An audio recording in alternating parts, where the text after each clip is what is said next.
Hey guys, this is Chef here. Stuck in quarantine, and so we are starting e-learning, and I figured I'd make yours a little bit more entertaining with yours truly. And so here in my own kitchen, I have my own KitchenAid mixer, and we're gonna make cinnamon rolls today. So the first thing, 4 cups of flour, don't hit the counter, in the bowl. The next thing we wanna do is I heated the milk, and I wanna show you that the milk has got hot in the microwave. And right now it's at about 99 degrees, give or take a little bit. So it's pretty good shape. All right, so we don't want that to get over 110 degrees. I'm gonna sprinkle the yeast over that milk, which is 2 1/4 teaspoons of yeast, or 1 packet. And then I'm gonna take a little bit of the sugar. You can take about a tablespoon of sugar out of your measured amount. For this recipe, it calls for 1/2 cup of sugar. So I'm gonna just take a little, about a tablespoon, sprinkle it over this yeast to give it a little bit of a jump start. I don't wanna be here all day waiting on the yeast. Then I'm gonna give it a stir. All right, give it a stir. And then we're gonna let that set for a little bit and let it start to grow. While it's growing, we're going to put the other ingredients into the flour. I have 1 teaspoon of salt, the remaining 1/2 cup of sugar, and then also I have margarine, which I've rounded off to, it calls for 1/3 cup, but I like to add a little bit more. 1/3 cup is only 5 1/3 tablespoons. I went and just made it easy, made the 6 tablespoons. All right, so what we're using now is, this is called the straight method, where we just dump everything in there, get it on the mixer, and we're gonna pour our yeast in, as opposed to the foaming method. And as one of your questions later on after this video, I'll have you describe what's the difference between the straight method and the foaming method. So that's soon to come. Right now I'm gonna put this on the mixer for a little bit. And I have 2 eggs. And we're using the hook attachment, all right? Would help if I plug this thing in, wouldn't it?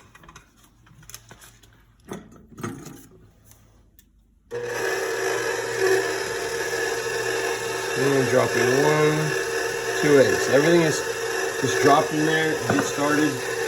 Waiting on the yeast to grow a little bit here. It's taking its sweet time.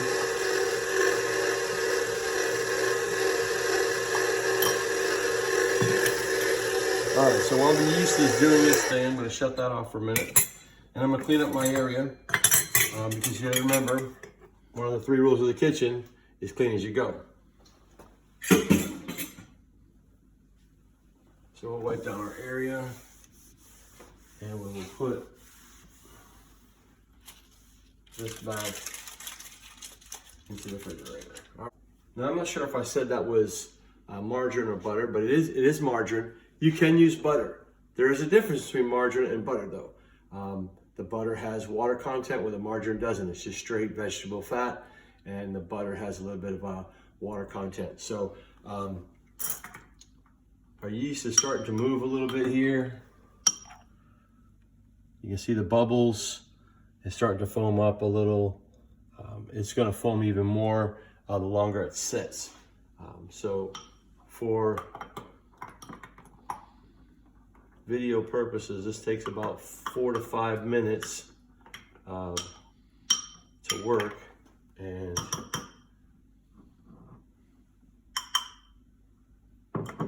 so we're gonna pause the video for a minute while this gets nice and foamy. And we're back. All right, here we go. So we've got the yeast. I'm gonna put the yeast in here. While this is mixing, it's just my personal preference to do it that way.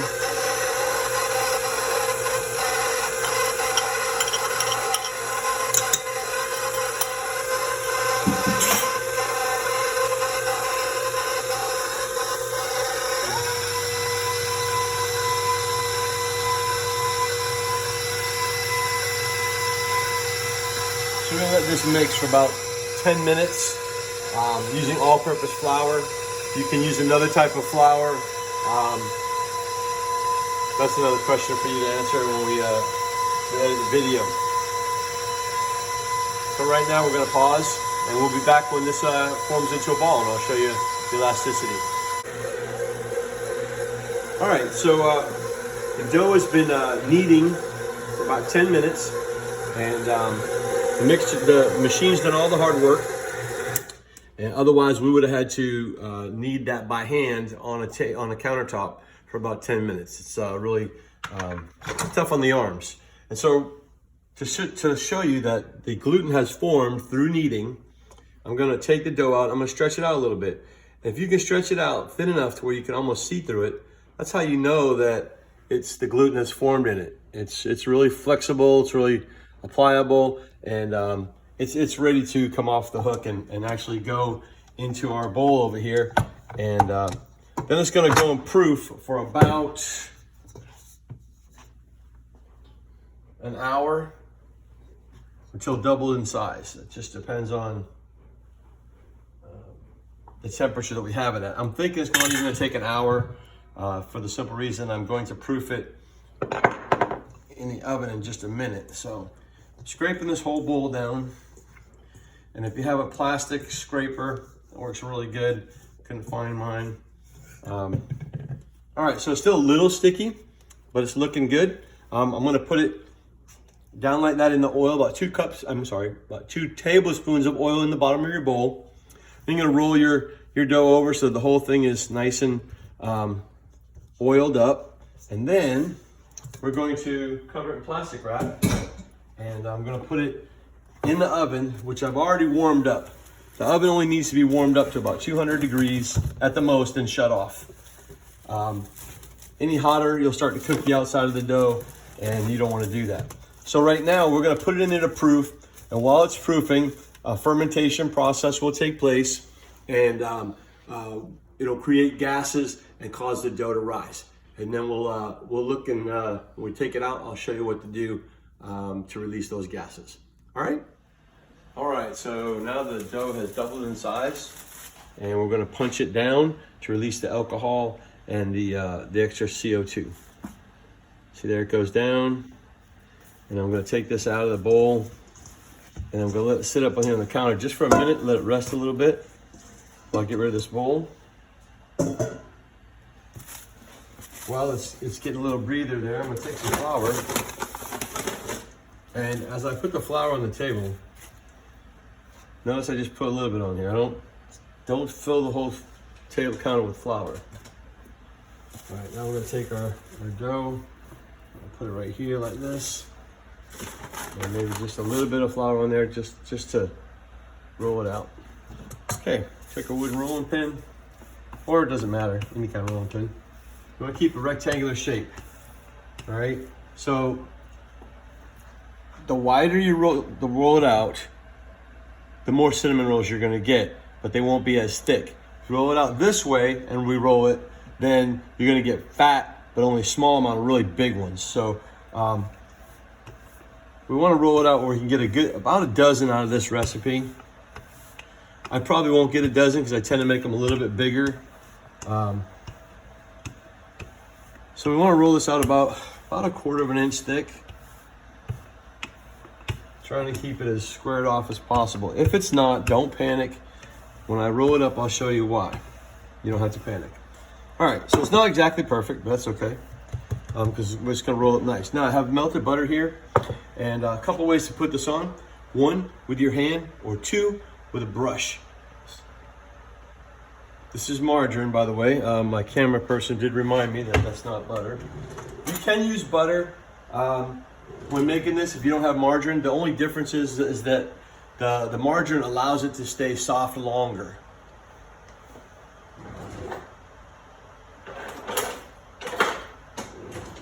All right, so I'm gonna put a liberal amount of this margarine on here. I want it nice and soft here. Don't go all the way to the edge. Leave about 1 inch from the edge, because we're gonna need to seal it. This is about 1/3 cup of margarine. Sometimes it takes more, sometimes it takes less. We're gonna be making a gourmet cinnamon roll, so I'll show you what I mean by gourmet. And the difference is just a little different. I'm still gonna put down brown sugar and cinnamon already mixed together. And but I'm not gonna put as much because the gourmet cinnamon roll that we're gonna do is an apple cinnamon roll. So it's one of my wife's favorites that we used to make when we had the bakery. And so spread that out a little bit, nice and even. All right.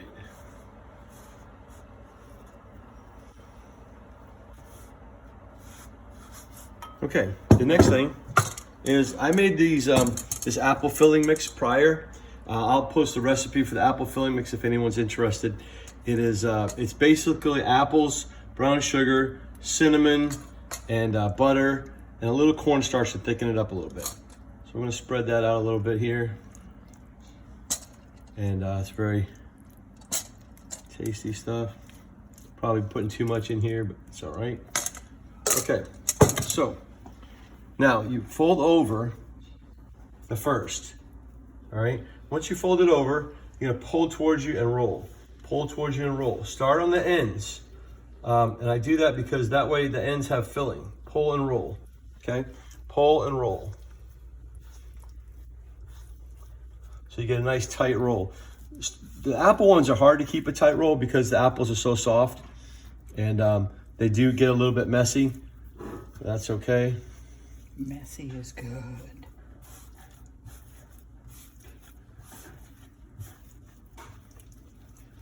All right, so I'm gonna get to this end here, and I'm gonna pinch the end so that it seals.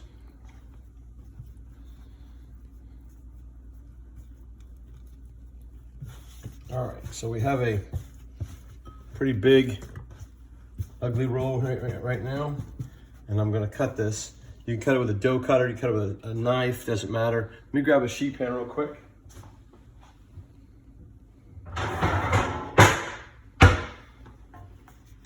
And some spray.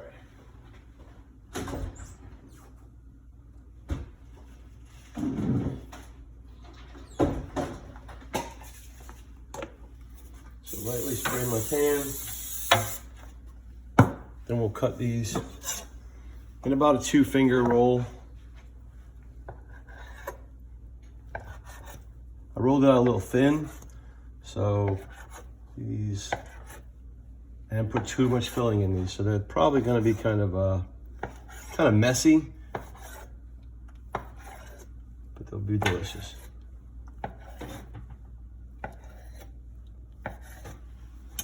All right, now the fun part is trying to get them on the sheet pan without them falling all apart.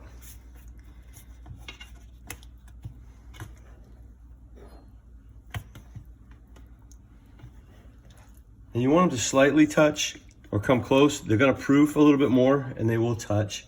It's okay for them to touch. We don't want the cinnamon rolls to dry out.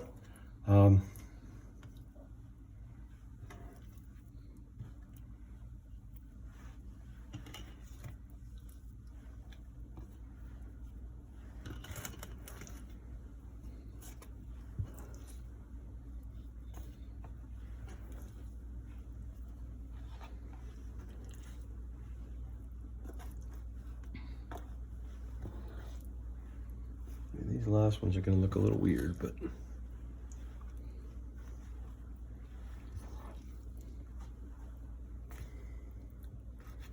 they'll still roll up pretty good.